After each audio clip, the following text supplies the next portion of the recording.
Morning, everybody. This is Ra here from Exploring the Car, my driving edition. This is I'm at work right now, a little bit early, so I figured I'd do the show from here.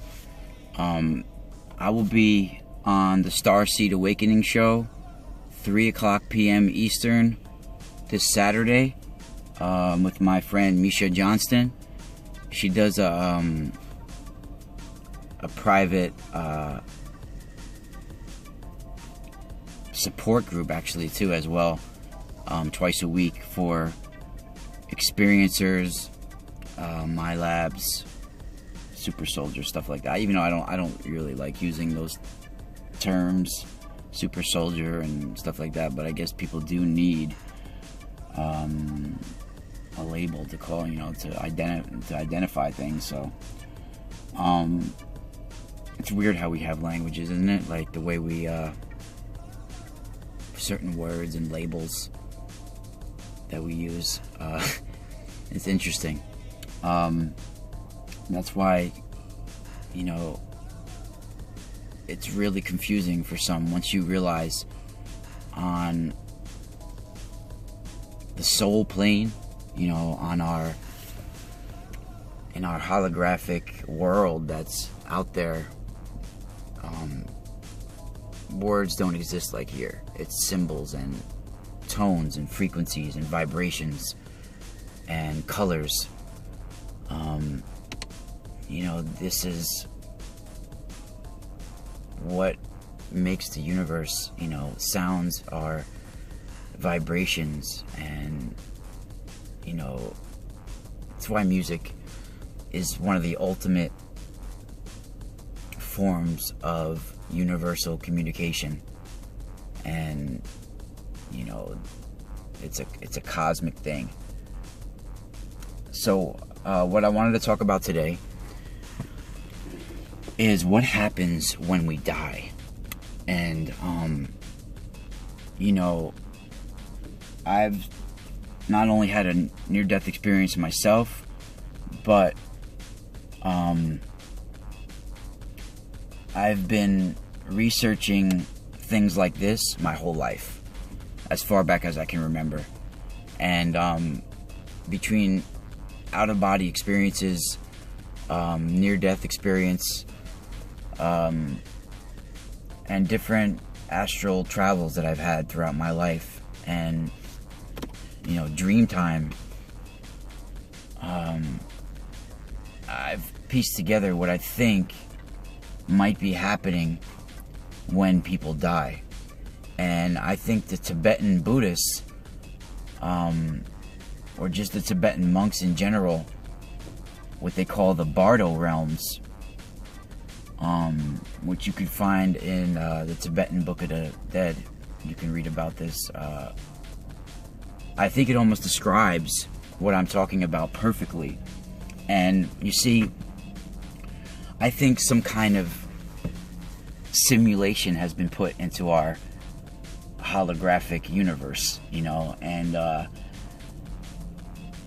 call it a soul matrix, whatever people want to label it. I've heard it called a soul matrix.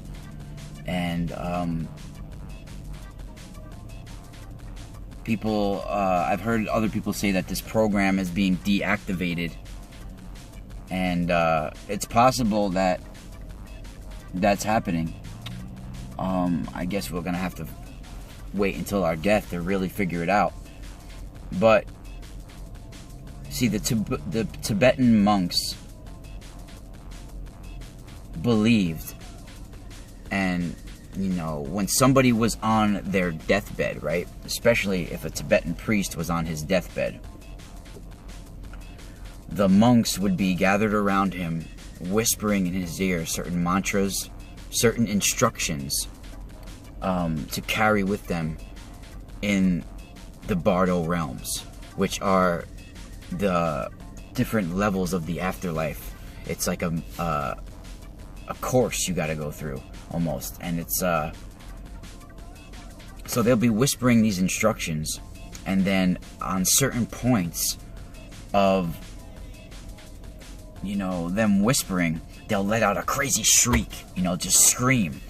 And this will open the sutures on the top of the head and let the energy flow out of the body and go to the appropriate realm. And you see, what happens is when we pass away, most people see these bright lights. And the bright lights, the bright lights is what leads you to certain realms. And I feel that if you had, say, you were always looking down on people in life, you were always judging them, thinking you're better than them, then you will see certain lights, maybe like a white light followed by a blue light. And I had it all memorized at one point too. And it would be like like a warm white light with a pale blue light, alluring, beautiful lights. You know, it makes you want, it just draws you to it. Your body just draws towards these lights. And it's the most luring, you know, makes you think it's the most warmth, the most loving light you've ever seen, and you just want to go towards it. And then when you go towards it, and if you live the life like I've said, like you've always looked down on people, you're judging them, thinking you're better than them, then these lights will bring you to a realm of the Titans, or of the giants, where you'll forever feel small, or you'll forever feel like that, you know, you're minuscule and that everybody's bigger and better than you, you know, so you can spend possibly eternity chasing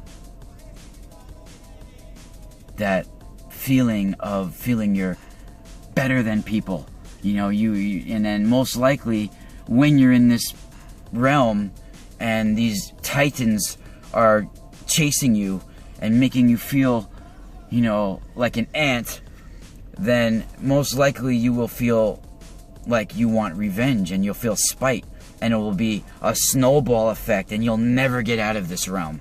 But if you approach this realm with heroism and with dignity and some kind of perseverance to be better, and you learn your lesson, then maybe you find your way out of this realm and you go to the realm of the heavenly gods.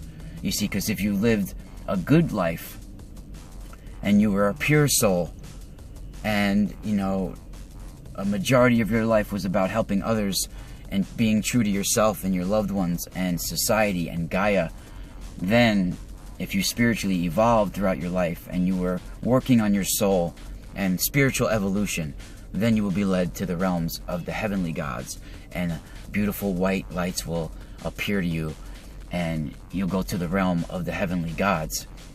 And if you were always taking from people, using drugs, you know, a glutton, you know, just always overeating and over everything, just indulging yourself in every pleasure and totally manipulating everything, then you will be led to the realm of the hungry ghosts.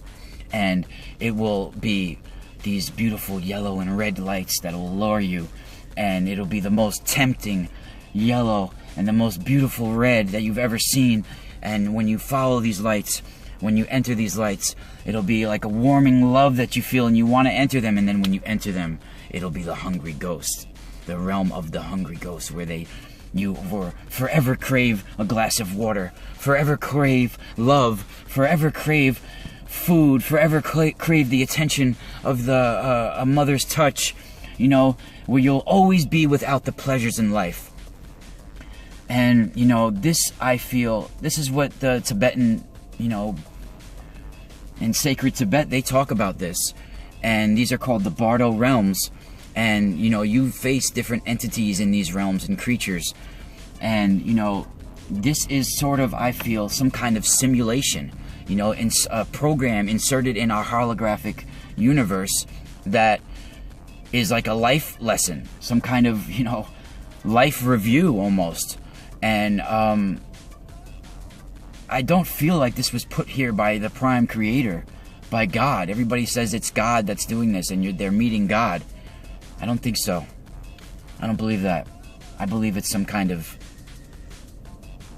artificial simulation that has us trapped and never able to ascend spiritually. And this is I'm gonna have to wrap it up and get inside work, but there's gonna be more to this. This is just the beginning of this topic. But I would recommend everybody do read the Tibetan Book of the Dead and spiral out.